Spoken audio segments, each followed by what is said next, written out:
Good morning, afternoon, or evening, wherever and whenever you are. I am Rune from Rune's Guild, and this is another episode of RPG Horror Stories. This episode, we are going to be reading a story about something to do with Discord mods, assistant DMs, and light homebrew. I get the feeling that the Discord mods are not going to be the best people, and I get the feeling that the assistant DMs are not going to be the most tolerable, and I get the light feeling that light homebrew does not necessarily mean light homebrew. So, before we get into even longer of an introduction, let's go ahead and roll the post. A few months ago, I started searching for an online group for D&D 5e, or Pathfinder 2nd Edition. Due to external circumstances, my weekly game with friends was slowing down. I was eager to play, but my friends were busy, so I looked elsewhere. I posted to some Discord servers I'm in, and a few subreddits looking for a group to join as a player, but didn't really expect a reply. After a few Discord exchanges that went nowhere, I moved on and had forgotten about some of LFG posts that I had made. One day, I received a Discord message. Only problem was, we had 3 or 4 servers in common, and I had posted to all of them. So we set up a time to talk, and the red flag started flying. Red flag number 1. The first conversation. I like that the conversation itself is a red flag. Instead of introducing himself, he asked, "Do you know who I am?" I was taken aback and said that I didn't.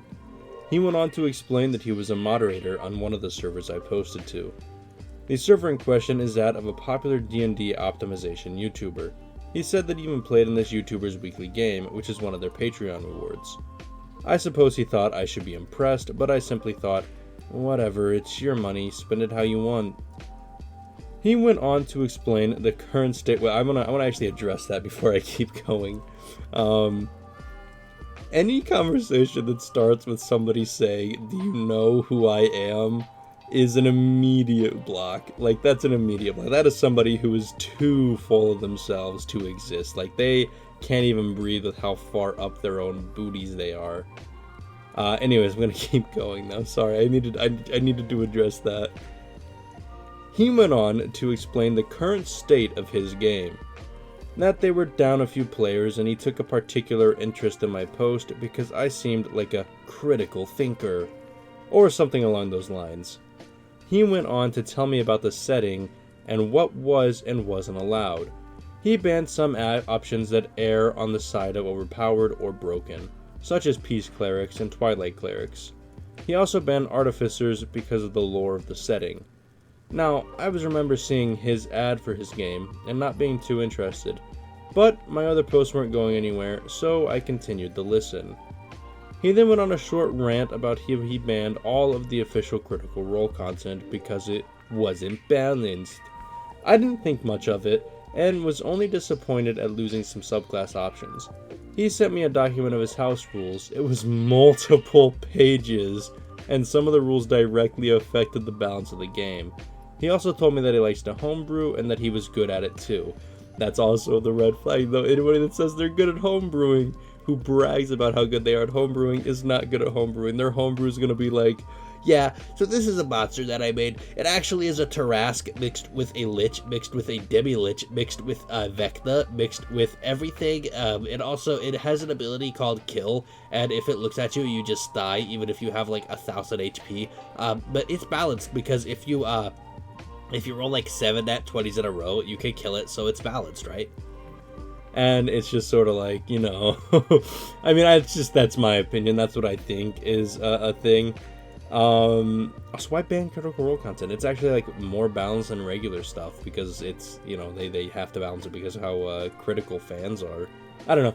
My opinion, we talked scheduling and threw some character concepts around, but was supposed to have been a 15 to 30 minute interview lasted over an hour, and I had to get going. He sent me an invite to a Discord server. I continued to message him through the week, trying to figure out what kind of character I could possibly make.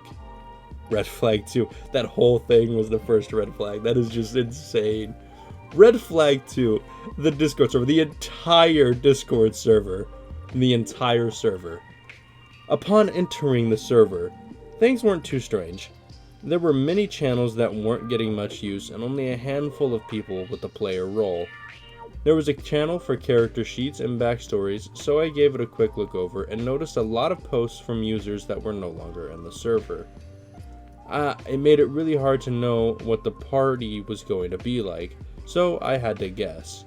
I didn't want to make a character too similar to anyone else's, so I asked the DM what classes were in the party. I finally decided on a Swarm Keeper Ranger and created a backstory. I sent him the detail, he liked it, and then I marked my calendar for the first session with the group. Okay, so maybe not the entire server was a red flag. I mean, I guess the entire server was a red flag. If there's that many posts and not that many people, what does that tell you? That tells you people are leaving or they're getting kicked. Either way, a DM that kicks everybody, not good. And a DM that has everybody leave, not good. Red flag number 3. The first session, the entire session is a red flag. Okay, we need to understand that this entire session is bad. These sessions were scheduled on Sunday at around 7 to 8 a.m. in my time zone. Wait, 8 a.m., 7 to 8 a.m.? Oh my goodness. Whew, nah, it wouldn't be me, with the rest of the group being a few hours ahead. This probably wouldn't be a problem for most people, but I'm a horrible insomniac, and my insomnia had been getting worse. I made it the first session, and things started off rough. We were 2 or 3 players down. The group was about 7 or more players, if I recall correctly. But we had 5 present, not including the DM, and his assistant DM. I am a very shy person, so I was pretty quiet for most of the session. But that didn't really matter, as we had one player leave abruptly and not come back, another player leave for 1 hour of the session before coming back. I wasn't the only new member of this group. There were 2 others, neither of which had their characters fully complete. But oddly enough, they both made really similar characters despite not knowing each other. They finished their sheet in the first few minutes and then the session began. We were using Roll20, something which I had never used before, so it was a learning experience. The starting area was littered with tokens of players that were either not in attendance or no longer part of the campaign. We started the first quest, a mission that took us to a forest named and based off of the Suicide Forest in Japan. That is a yikes. Some of the players complained about the name, and it seemingly wasn't the first time they had done so. We traveled through the town and ended up in the market where there was some sort of hairy fey creature that had a thing for lemons. I was very tired and barely knew what was happening, but the longtime group members were freaking out over the lemons and holding up the whole group. After dealing with the lemons, we headed down the road a bit more before encountering what was meant to be our first combat encounter. A beholder is what it sounds like, a beholder made of bees. I'm stealing that one. One of our players cleverly scared it off and we avoided combat. The DM didn't seem to be thrilled about it, but we trudged on the entrance of the forest. It was around there that the assistant DM showed up and introduced their character. They were some sort of fey samurai and very adamant to remind us about that. We spent most of the session at the entrance to the forest because the assistant DM and the one longtime player were scared to walk past a circle of mushrooms that was of fey origin. They spent forever arguing with each other, the DM and the new players halting any progress before the assistant asked if he could ask the mushrooms to move. The DM obliged, and the mushrooms said no. The assistant was clearly irritated. Then one of the newcomers asked the mushrooms if we could walk through them unharmed, and they said yes. This sent the DM into a fit, who started to argue with everyone and the DM about the decision. But finally, we had made some progress. Soon after, we came across a scarecrow that allowed us to teleport into the Fey town at the center of the forest, and that was the end of the session. I found the assistant DM character a bit suspicious since they never seemed to fail, and always had a solution for everything. Most of the group had min-maxed their characters, but this character was far beyond even the best of other players. Now this character screamed of a DMPC, so I took a look at the sheet that was set to public on D&D Beyond, and their stats were almost all 20s, and they had some ridiculous magical items that made them nigh unstoppable. This would come into play later, That is a red flag of a first session. Oh my gosh, that was something. Red flag number 4. Let's just get on with it. The second session, the entire one. As I previously stated, the time of the game was particularly straining for me, and this week was even worse, as I hadn't slept at all the night previous. I still showed for this session, and unsurprisingly, half of the players weren't able to attend, which left a skeleton crew of us and the assistant DM. We started in the town, and we were searching for some missing girls, so we asked around a bit before being directed to a house on the outside of the town. We didn't do much more investigating beyond that, so we rushed off to the house. Our characters worked as monster hunters for the government, so one of our party members was concocted a story about being there on government business. And I talked to the residents, a family of werebears, a father, a mother, and a child. How original. I was tired and therefore sloppy. I decided to sneak around the back and crawl in through one of the windows, but had forgot that I was wearing scale mail and had disadvantage on stealth. I forgot to cast Pass Without a Trace beforehand, and I failed to check starting combat. Oh no. The bears were homebrew creatures, and they were tough. They were immune to all non-magical damage. They almost one-shot our fighter in one hit, and they had insane movement speed. The baby was immune to all damage, and the damage was instead inflicted to the mother. However, the baby could heal the mother every turn. Most of the party being gone left us very lacking in the magic department. In fact, only I, the ranger, had any magic.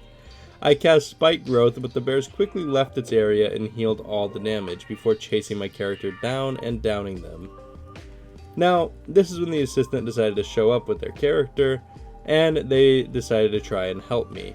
I had one death save left, and they tried to drag me away without stabilizing me. Also because the house rules death saves don't reset upon stabilization anyway. The DM was given the option to attack the powerful assistant, PC, or my limp corpse. He chose to coup de grace my character on my second session. I was tired. It didn't feel good, not because my character had died, but how they died. I was pretty over the session at this point, and just wanted to go to bed and try to sleep. The other players were pretty furious over the encounter, not only because it was so difficult, but because after finding one of the girls, the others didn't make it. We had completed the quest to save them, but the DM decided that we wouldn't get the reward because we hadn't completed the encounter, essentially changing the quest at the last second. After this debacle, I was ready to say my goodbyes and leave, to take a nap, and to leave the campaign, because the time it just didn't work for me. The DM asked if I was coming back, and I stupidly said yes, I just wanted to go to bed. So I said whatever I thought would get me there quicker. He went on to say that my character could come back as a werebear, however their alignment would change to lawful good, because werebears are lawful good creatures. Excuse me. Anyway, I had off and slept, but after waking up I realized what had happened and I had some thoughts on the matter. The white flag, the aftermath. The next morning I decided to post in the DM feedback channel on the Discord. I did not hold back. I pointed out how I had actively avoided picking character options that would have undermined the DM's homebrew and instead focused on a crowd control character. That he knew who was in attendance and should have altered the encounter based on the present party, not the party as a whole. I pointed out that the lawful good creatures probably wouldn't coup de grace a helpless creature, and that the whole session was ruined by his decision to withhold the reward from that train wreck of an encounter. After I posted the message, I received an invite to a group chat, and the other players had been discussing the same things in private, and we talked about it all. I pointed out the blatant favoritism of the assistant DM and his inconsistencies in his character sheet. In my anger, I may have also implied that he had exchanged favors to the DM for his favoritism. One of the new players decided to call the assistant in general chat and repeat my crude remarks. The assistant didn't do much to de-escalate the situation, instead escalating into a name-calling match before banning the player and making his sheet private. Another player, not in the group chat, called him out for escalating things, and then the DM entered the chat. The DM said it was our fault for not exploring the town more before proceeding, and that the encounter was balanced. Yeah, right, it sounded balanced. Just like my Tarask thing sounds balanced. That was totally legit, yeah. Because he had shown it to the assistant. He's showed it to the assistant before running it. He also said he talked to the player that got banned before letting him back in. The server started to implode, and I was invited to another Discord server by one of the new players. I wished everyone well and told everyone that I would not be returning. I left the server and removed the DM from my friends list. So, am I the butthole in this scenario? Also, sorry if any of this doesn't make sense. I'm writing it at 3 AM because I can't sleep and have nothing better to do. No, you're not the butthole. That was a funny story.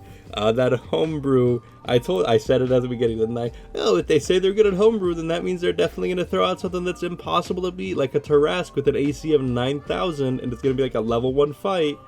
I said it. Not that exactly, obviously, don't quote me on that. But I said something similar to it. My whole thing is that after those red flags, when you're desperate to play, sometimes you ignore them. And that's fine, because sometimes you ignore red flags. But here's the thing. Why would the werebears kill him if they're lawful good? If they're lawful good, why would they kill him? They wouldn't just kill somebody who's down. And why would they have anybody kidnapped in the first place? That's like my thing. Like, why would they have somebody kidnapped if they're lawful good? And on top of that, they wouldn't like initiate combat immediately if they're lawful good because like somebody was like trying to look into their house. They're like, what are you doing? I don't know.